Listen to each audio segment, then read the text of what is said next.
Hello everyone, welcome to our channel learners pro by Reshma. రీసెంట్గా మనకి US government ఒక కొత్త యాక్ట్ని సైన్ చేసింది, దట్ ఈజ్ జీనియస్ యాక్ట్ అని చెప్పేసి.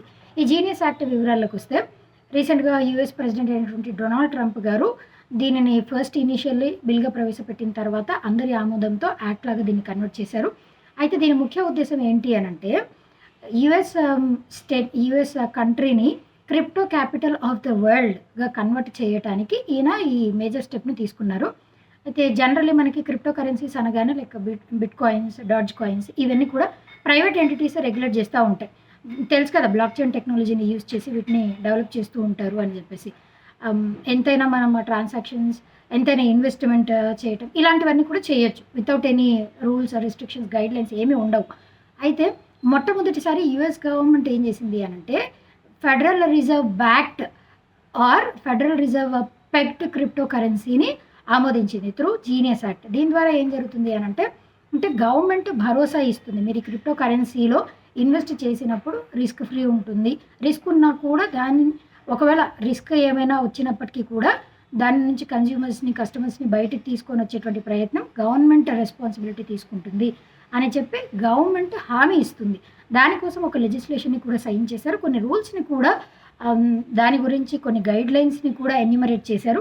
దాంట్లో మేజర్గా వీళ్ళు ఏమైనా ఇష్యూస్ వచ్చాయి అని అంటే 100% రిజర్వ్ని మెయింటైన్ చేయాలి అన్నది కూడా వన్ థింగ్ ఉంది.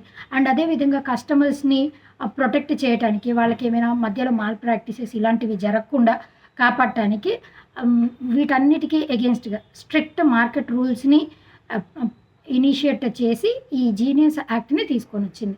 మేజర్ మోటో వచ్చేసి ఏంటి అని అంటే, యూఎస్ని క్రిప్టో క్యాపిటల్ ఆఫ్ ద వరల్డ్గా చేయటమే ప్రధాన ఉద్దేశంగా డొనాల్డ్ ట్రంప్ గారు ఈ లీడ్ని తీసుకున్నారు. ఇదివరకు కూడా అలాంటి ప్రయత్నాలు జరిగాయి, కాకపోతే జో బైడెన్ గారు వచ్చిన తర్వాత మరలా అలా ఏమీ వద్దు అని చెప్పేసి దాన్ని వేవ్ ఆఫ్ చేశారు. దాని తర్వాత ఇప్పుడు మరలా మన డొనాల్డ్ ట్రంప్ గారు ఈ కొత్త జీనియస్ యాక్ట్ అని చెప్పేసి దాని ద్వారా స్టేబుల్ కాయిన్స్, ఆ స్టేబుల్ కాయిన్స్ అన్న పదం గుర్తుపెట్టుకోండి, దట్ ఈజ్ ఇంపార్టెంట్. ఆ స్టేబుల్ కాయిన్స్ని డెవలప్ చేసింది కొన్ని ప్రైవేట్ ఎంటిటీస్ అనమాట.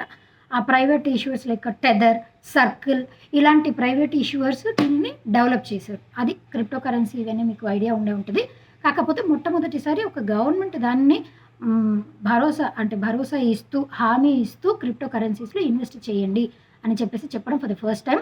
L Salvador has become the first country ఇట్లా క్రిప్టో కరెన్సీని నేషనల్ కరెన్సీగా అడాప్ట్ చేసినటువంటి మొట్టమొదటి దేశం ఏది గ్లోబల్ లెవెల్లో అనంటే దట్ ఈజ్ ఎల్ సల్వడార్. దీని క్యాపిటల్ సిటీ తెలిసినట్లయితే కమెంట్ చేయండి. సబ్స్క్రైబ్ చేసుకోకపోతే do subscribe to our channel. Keep watching. Thank you.